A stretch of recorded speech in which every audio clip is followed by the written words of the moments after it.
Hey there, Calamity Stampede with a quick tip for you.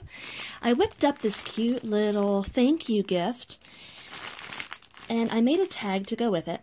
Notice the tag has some dimension. This little circle here, it pops up. Well, that's because I used Stampin Dimensionals. Now, this is a leftover pack. You can buy these for $4 a pack and you get a whole bunch in them from Stampin' Up. But I had some left over from my paper pumpkin last month, or 2 months ago. This is Paper Pumpkin by Stampin' Up. And a lot of times they'll send you a whole big thing of free dimensionals to go with your project.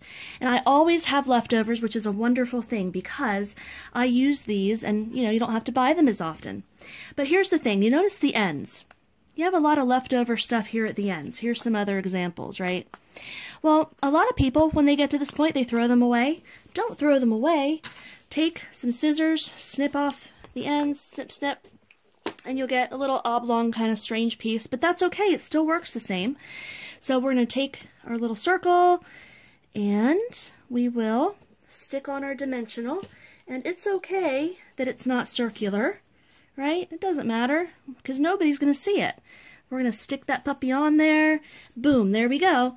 Now the other quick tip I have is in your paper pumpkin, again, there's your paper pumpkin, you also often will get these little glue dots. I don't often use these in the project. I like to use my tape runner instead. So I usually have a bunch of these left over, but that's awesome because I save them and I use them for other embellishments.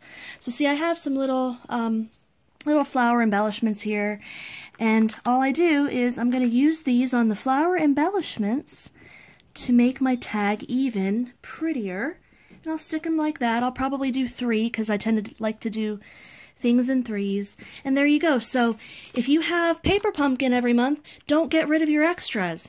And if you don't, you can subscribe. I love my Paper Pumpkin. I use it all the time. You can also buy Stampin' Dimensionals from Stampin' Up, and they're $4 for a big pack of them, and you get a whole bunch. So that's my quick tip. Always reuse your stuff. Don't throw this extra stuff away. You can use it. And you can use it to make really inexpensive, adorable little thank you gifts like this one here. That's my quick tip. And check out our next video. I hope you subscribe to Calamity Stampede, and we'll see you next time. Bye-bye.